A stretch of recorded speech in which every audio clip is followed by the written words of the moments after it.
Hey, good afternoon. I'm Heather Sullivan, your host of Sullivan Smart Sense. Thanks so much for being with us. Thanks for meeting me here every week. As you know, every week we talk about different ways to help you save money, to help you navigate this financial situation. And right now, we've sort of got such a crazy situation. We still have high inflation. We've had the interest rates raised, I think, 4 times now. We still have pretty high inflation. It's improving a little bit, but it's still pretty high.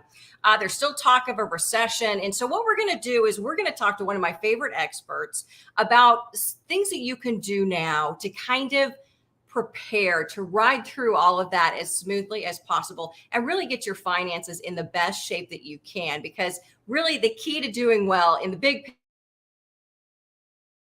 please join me in welcoming Bobbi Rebell. She is a certified financial planner. She is the author of 2 great books we're going to talk about a little bit later. She also works with Tally. These are all great tools that can help you. So, Bobbi, it's great to have you with us. Thanks so much for being here.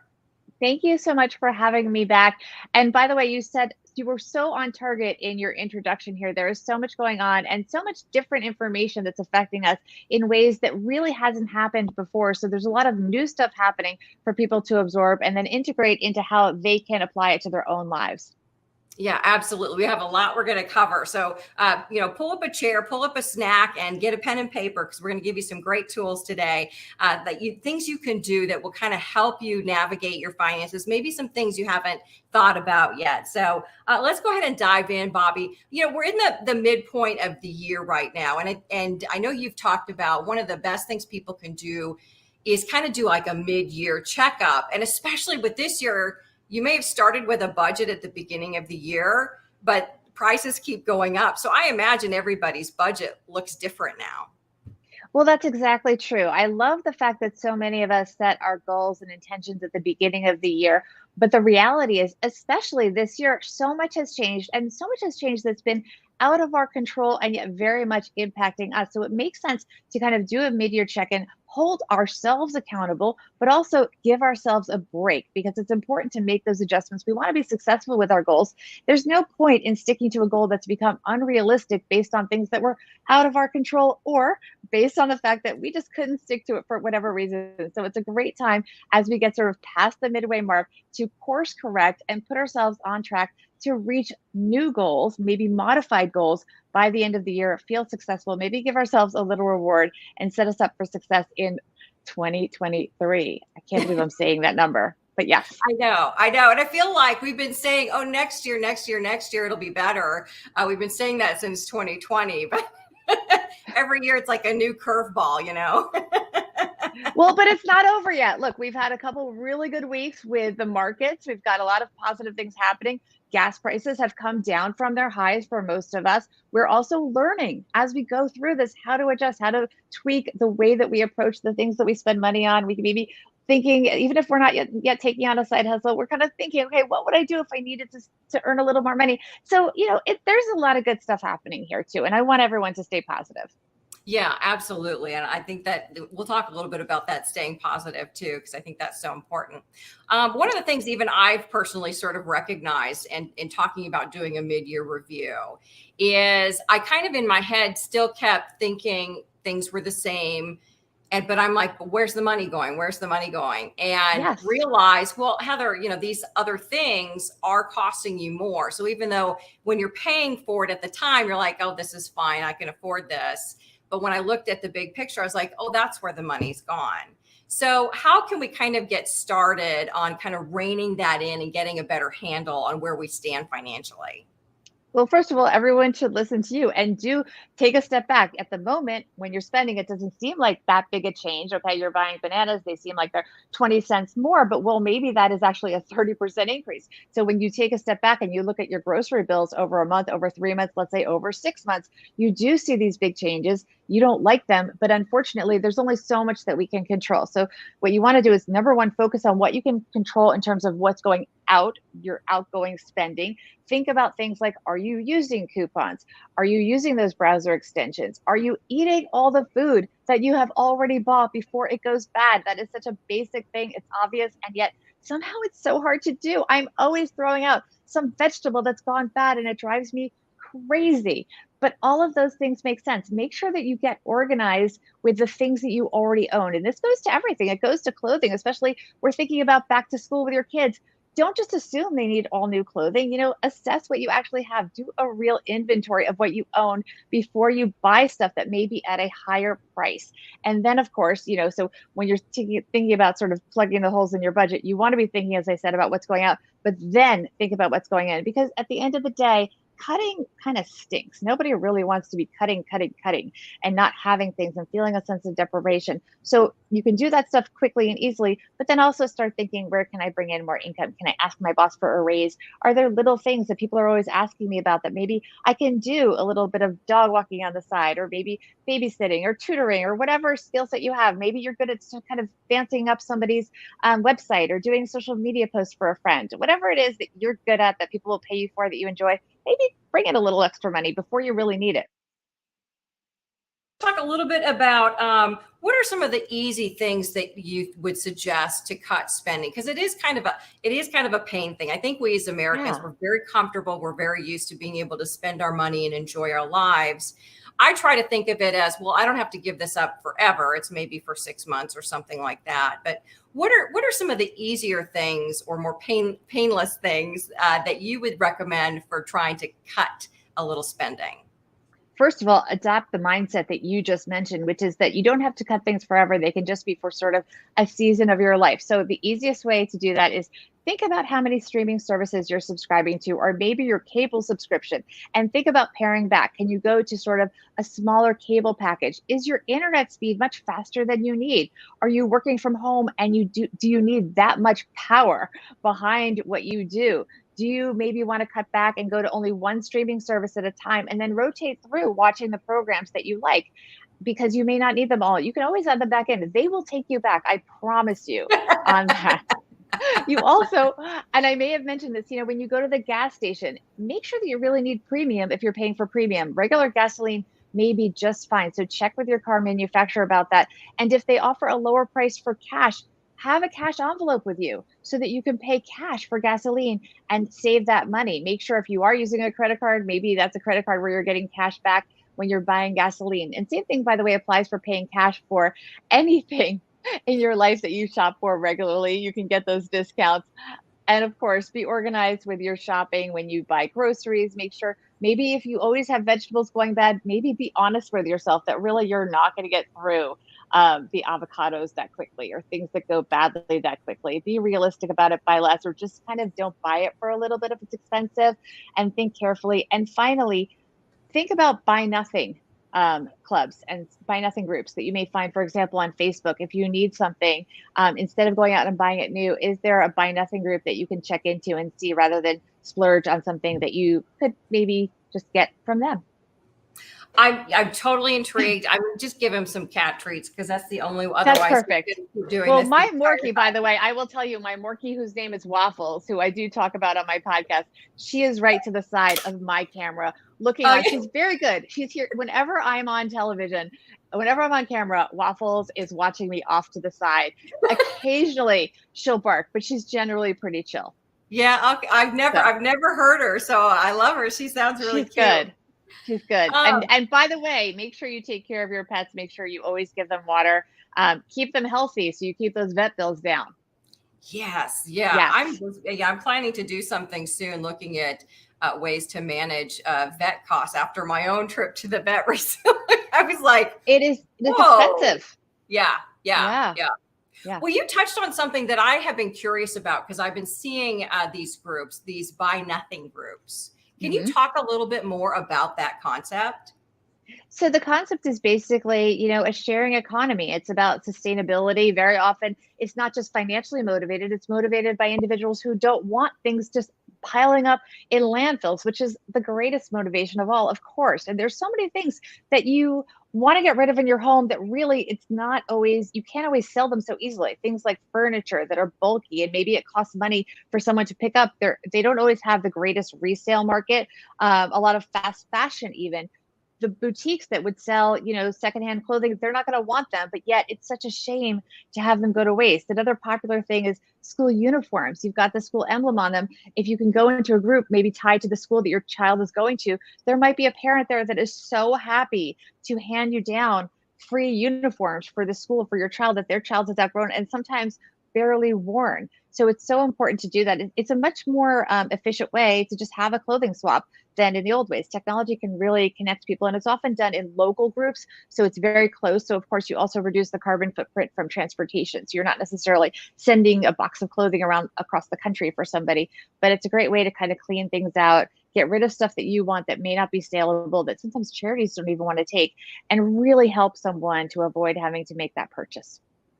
I love that. I think I'm going to have to do a story on that and show people some of the resources available here. Well, let's talk about, we've been this big R word, of course, is still dominating the Yeah. headlines. The possibility of a recession. Maybe we're even in one already. How can we start preparing ourselves if that is going to happen? Because I think people's biggest fear is, what if I lose my job?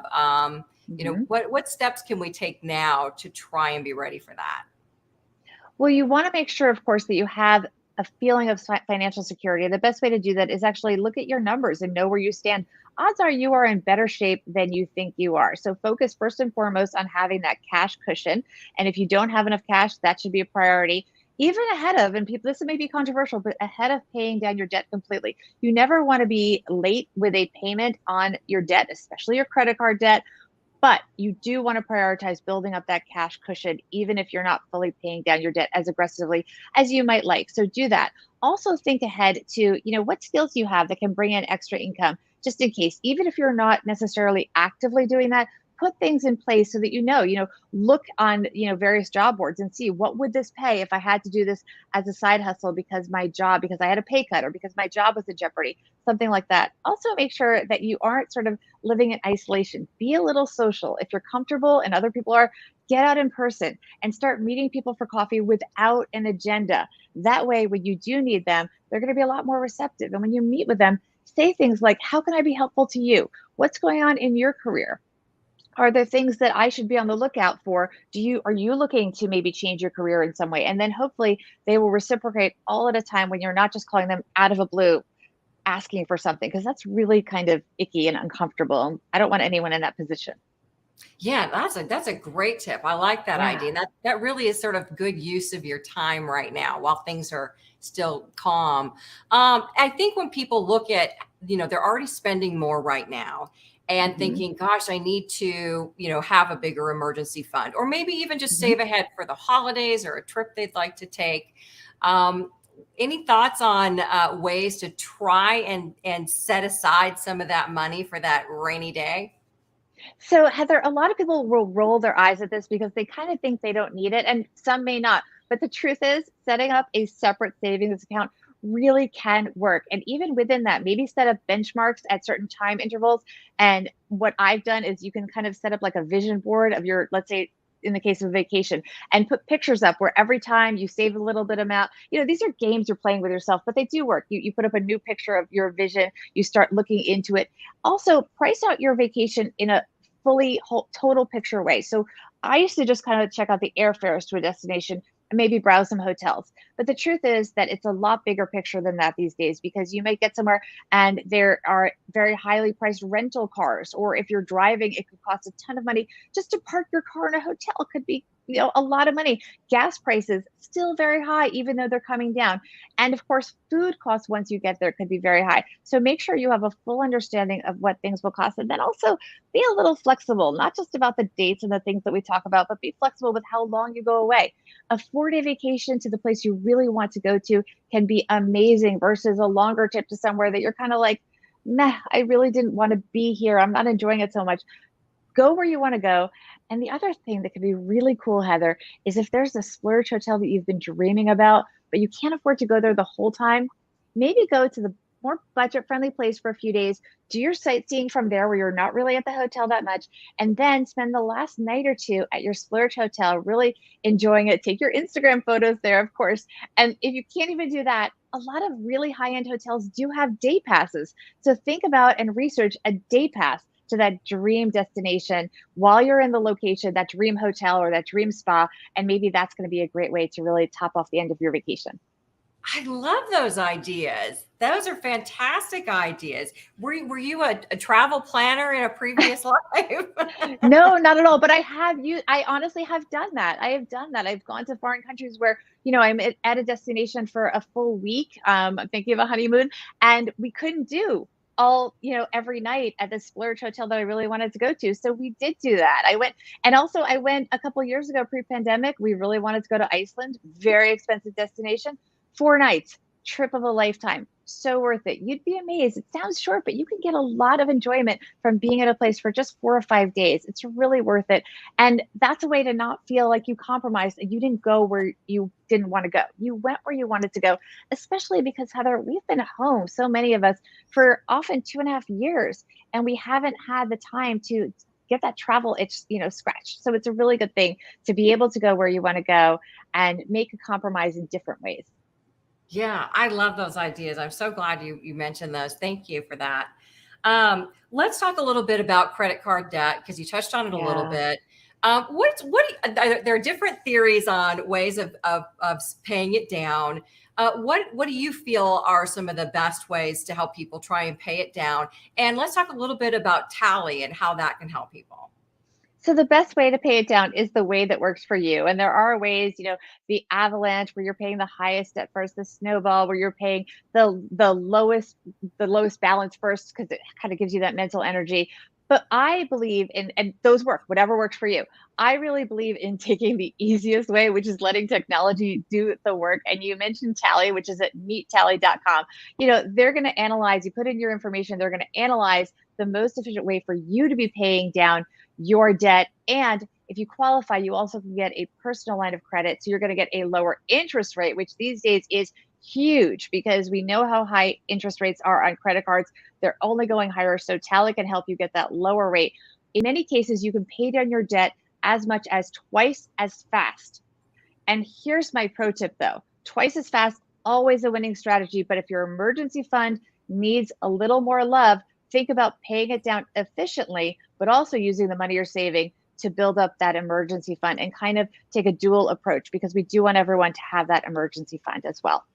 Yeah, I couldn't agree more. I've done that, Yeah. to let people know I've done that where I've set money aside that I could, because I feel like, well, let's get through the time period and then that money will Mhm. still be there. And then you can use it to pay down the debt in kind of the end of the period where you think something might go wrong. So Right. Well, and exactly. And the thing is, you want to always be making those payments on time. That's something Tally also helps you do. Make sure you automate that so you're never late with a payment. And the reason, Heather, that is so essential with what's going on and the things that we've talked about earlier is that is the best thing you can do to maintain and improve your credit score. The number one thing that goes into it is late payments. That is the killer. Never be late. If you are looking for a job, sometimes potential employers will look at your credit. So it is essential that you prioritize keeping your credit score as high as possible, always, but especially if you think you might be in the market for a new job. yeah, absolutely. Very good reminder. And I want to talk a little bit about, you have two books out now Yeah. that I think could be really helpful tools for people that are kind of needing to re-examine how they approach their finances. So talk to me a little bit about your books, and you have a podcast as well.